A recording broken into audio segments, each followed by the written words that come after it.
Today, we fly to Detroit.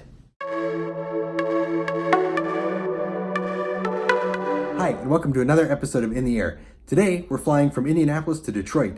It's our lucky day. We're flying on one of Delta's Boeing 757s on a route that they would normally fly one of their 737s or regional jets. Let's get going. The Indianapolis International Airport is 7 miles southwest of downtown, making a 4 a.m. Uber ride pretty quick and easy. This airport was opened in 1931 and is the second largest FedEx Express hub in the world. The Colonel Harvey Weir Cook Terminal was built in 2008 and named after the U.S. Army Air Forces colonel from Wilkinson, Indiana, who served in both World War I and World War II. This terminal is 1.2 million square feet and costs $1.1 billion. The check-in area is rather large and was very busy with members of the groups we watched just the day before. We really liked the modern design of this airport. It had large open areas and a lot of windows for plane spotting. Unfortunately, it was dark at this time. There are a lot of IND touches throughout this airport. Although the A terminal is rather long, the many people movers made it very easy to get to the gate. There's a little play area for small children in the middle of the terminal. We chose to check in our bags at the gate. This really does save us time while boarding, and it's nice not to have carry-ons with us on our layovers. There was plenty of seating at the gate as well. We did have a bit of a wait. If you are enjoying this video, please give us a thumbs up and consider subscribing to the channel. Ringing the bell will notify you when we upload new content. Look how big these overhead bins are on the 757. The Comfort Plus seats are very comfortable and rather stylish. The headrests are soft and made it easy for us to relax. On this 757, we took a left to our Comfort Plus seats in row 15. We chose the bulkhead row because we know Delta's new interior would not prevent us from putting our bags under the seats in front of us. The 34-inch pitch was amazing as well. Lots of legroom. We love how the 757's cockpit is slightly lower than the cabin. Nate, don't you have a friend who also flies Boeing aircraft? What did he say about the 757? A lot of pilots love flying the 757. The performance is wildly different from, let's say, a 737.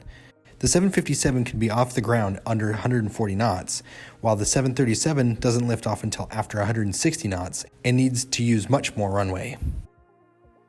Delta's entertaining, funny, and informative safety video was given to us on a screen that folded down. It's not often that we see these anymore. Look at these great large 757 windows.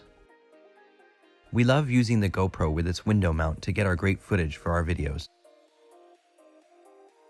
The first 757 was delivered in 1983, and Boeing ended production of them in October 2004. 1,050 were made, and 913 of them were the 200 series. Delta currently has more 757s than any other airline. Can you believe that? It was a relatively long taxi considering we were told by the captain that we were number one to take off. Seeing the sunrise in the distance was stunning. We hope you enjoy the takeoff and views as much as we did. Listen to the amazing engines.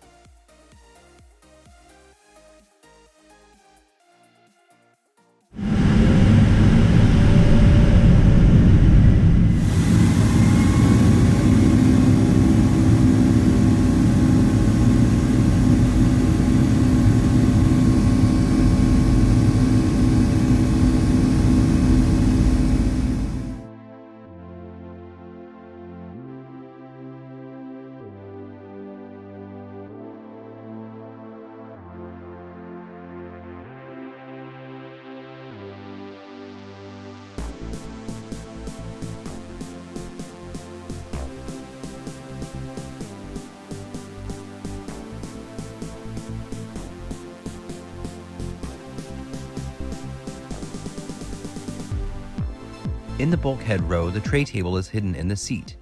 It is very easy to use and is very sturdy, but we were surprised how small it was.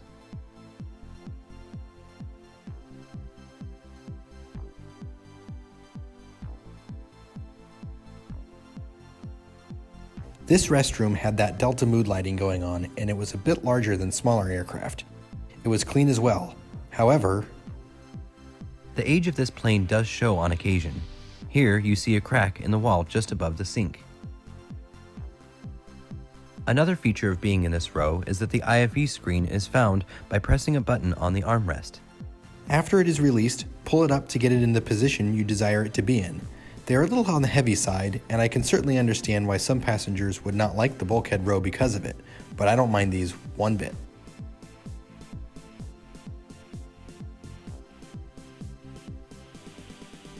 I tried to find something to listen to. We fully reviewed the entertainment options on Delta in our very first A320 video. The link is in the description box below. I did have to view the aircraft information and track our flight. The captain did say that we would be flying at 21,000 feet for this 45-minute flight.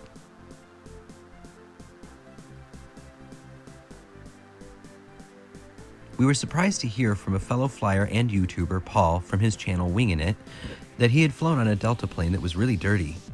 This plane was not horrible, but you can see food crumbs in many locations. The soft mood lighting in the cabin gave way to the amazing sunrise we were gifted this morning. We love marveling at the nature that is God's painting.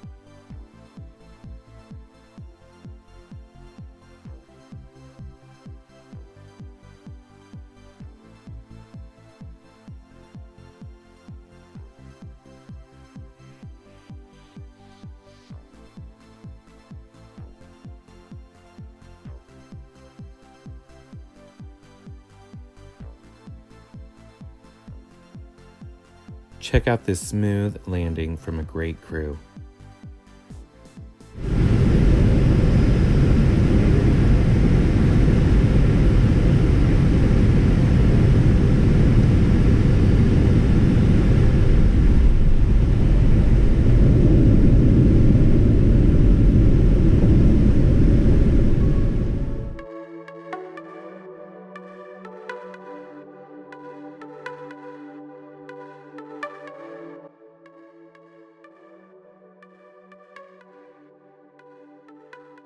Wow, just wow. Even though there wasn't any service on this flight because it was just 45 minutes long, it was amazing. Not only were we on our very first 757, the three of us got to do so together. It was an incredibly smooth flight, but we were surprised with the sound of the air throughout the whole flight. That would have gotten annoying if it was, 4 or 5 hours long. It was an amazing aircraft, and now we know firsthand why aviation enthusiasts love this aircraft so much. It was also unique because it did not have any winglets. The flight attendant even congratulated the drum corps members on the flight as we landed. This was an awesome touch from Delta. We really liked the Indianapolis airport and can't wait to come back.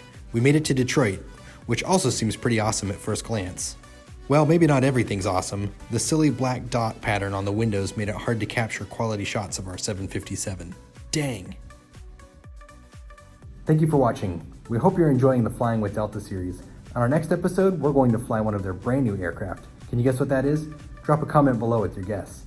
Until next time, be a blessing, both in the air and on the ground. We'll see you again soon, in the air.